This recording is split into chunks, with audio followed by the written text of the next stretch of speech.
Perspective.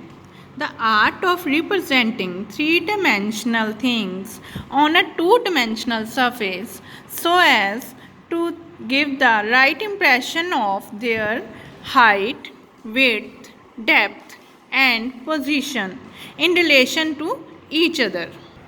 Perspective means which create the illusion of things which are vary in their size from each other. Like in this picture you can see there are some trees or pillars.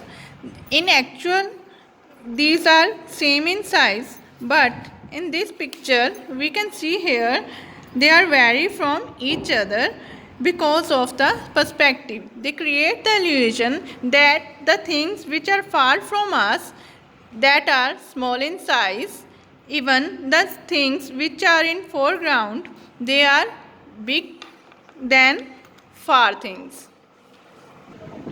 Means जो चीज़ें हमें illusion create करती हैं, अगर काफ़ी सारी चीज़ें हमारे पास हैं लेकिन उनके साइज़ में, शेप में, हाइट में, विड्थ में वेरिएशंस है, वो इल्यूज़न जो क्रिएट होता है उसे बोलते हैं perspective. For example here you can see here there are some pillars, but the pillar which is near about me, this is wide in size and its height is also very long, but the pillar which is far from me, like that pillar, और इसका size दूर जाने की वजह से, मुझसे दूर होने की वजह से इल्यूजन क्रिएट हो रहा है कि जैसे ये इस पिलर से स्मॉल साइज का है एज लेंथ वाइज और थिन है और विड्थ भी इसकी अलग है.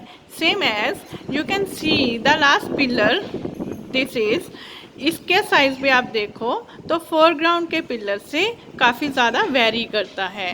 This is called perspective. Let's move further. ऐसे ही आप इस पिक्चर में देख सकते हो एक रेलवे ट्रैक है, लेकिन ये एक्चुअल साइज में इन रियलिटी ये पैरेलल लाइंस होती हैं. दोनों साइड रेलवे की पैरेलल लाइन होती हैं, एक दूसरे के बिल्कुल बराबर होती हैं. But if we stand here, then it create illusion that ये जब दूर जाएगी तो कहीं ना कहीं इन दोनों के पॉइंट्स मीट होंगे.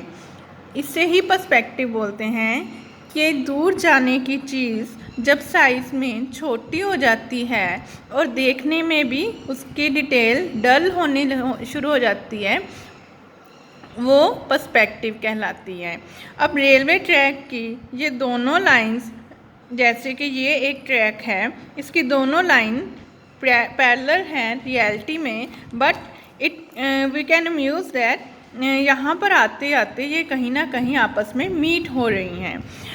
सो ऐसे ही अगर हम माउंटेन्स की बात करें, यहाँ पर कुछ माउंटेन्स हैं, लेकिन क्या ये एक्चुअल में सेम साइज़ के होंगे?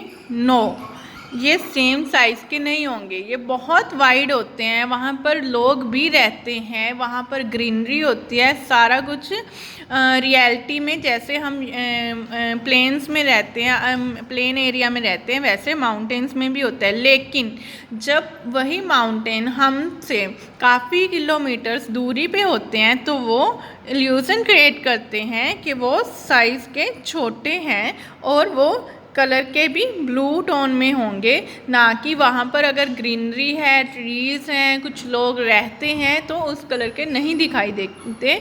वो इल्यूज़न क्रिएट करते हैं दूर होने की वजह से. अब देखो नेक्स्ट है इसकी horizon line, that is called horizon line. Horizon line वो होती है जो लेफ़्ट टू राइट बिल्कुल स्ट्रेट जाती है, स्लैंटिंग नहीं होती, बिल्कुल स्ट्रेट जाती है, that is called horizon line. अब हॉरिजन लाइन लैंडस्केप में काफ़ी इम्पोर्टेंस रखती है. हॉरिजन लाइन का मतलब इन लैंडस्केप ये होता है कि जब स्काई और लैंड आपस में मीट करते हैं वो होती है हॉरिजन लाइन. इसे वैनिशिंग पॉइंट भी बोलते हैं. वैनिशिंग पॉइंट मीन्स जहाँ पर स्काई और लैंड का एंड होता है, जो आपस में मीट करते हैं, उसे बोलते हैं वेंचिंग पॉइंट और हॉरिजॉन्टल लाइन। जैसे ही ये पॉइंट है सेंटर में, हर एक एक्चुअल में अगर आप कहीं भी खड़े हो जाते हो तो बाहर लैंड को ऑब्जर्व करोगे तो आप देखना कि सारी चीज़ें आपको अम्यूज़ होगा, ऐसे लगेगा कि जैसे सारी चीज़ें एक जगह पर आकर ही मीट हो रही हैं, एक जगह पर आके एक पॉइंट में ही उसकी लाइंस क्रिएट होती हैं। जैसे कि ये ट्रीज़ हैं, पर्सपेक्टिव में बनाने की वजह से इनकी लाइन देखो यहाँ से ऐसे आ रही है, मीन्स पास का ट्री बड़ा फिर छोटा फिर छोटा। ऐसे ही ये जो स्टेशन है, स्टेशन की जो ये रूफ़ है, रूफ़ की लाइन देखो तो डायगोनल जा रही है, लेकिन इनका एंडिंग पॉइंट जो है सेंटर में आ रहा है इन दिस पॉइंट। ऐसे ही सभी लाइंस एक ही जगह पर जाकर रुक जाती हैं सेंटर में। मीन्स ये पर्सपेक्टिव का क्राइटेरिया होता है कि हमेशा ही एक सेंटर पॉइंट में आके सभी लाइंस मीट होती हैं, वो हमारे आई लेवल के अकॉर्डिंग होती हैं। हमारा आई लेवल जहाँ पर टिक गया, अगर मान सपोज कीजिए हम यहाँ पर खड़े हैं और हमारा आई लेवल यहाँ पे है, मीन्स हम यहाँ, हमारी आंखें इधर देख रही हैं, हमारी साइट इधर है, सो हमारी साइट के अकॉर्डिंग हमारे जो आसपास की चीज़ें होंगी, ये हमारे पास है, ये हमसे दूर है।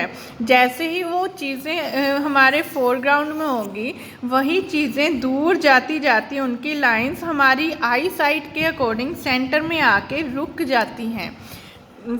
यहाँ पे जैसे आप सेंटर पॉइंट देखो, ये हमारा आई लेवल का पॉइंट होता है, जहाँ पर ये लाइंस मूव करती हैं। सन रेज जैसे होती हैं कि सन रेज कैसे ऐसे चारों दिशाओं में रिवॉल्व करती हैं, सो ऐसे ही ये लाइंस काम करती हैं।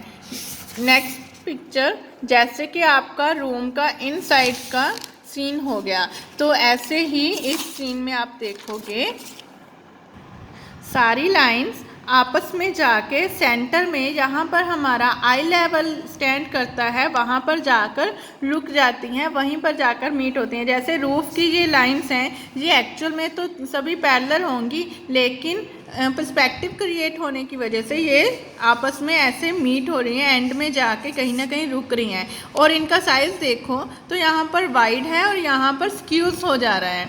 ऐसे ही ये विंडो का साइज़, एक्चुअल में तो ये विंडो ऐसे नहीं होगी, रियलिटी में ये विंडो स्क्वायर या रेक्टेंगल ही होगी, बट पर्सपेक्टिव की वजह से ये फर्स्ट लाइन हमें बड़े साइज़ की दिख रही है और ये एंड लाइन छोटे साइज़ की दिख रही है।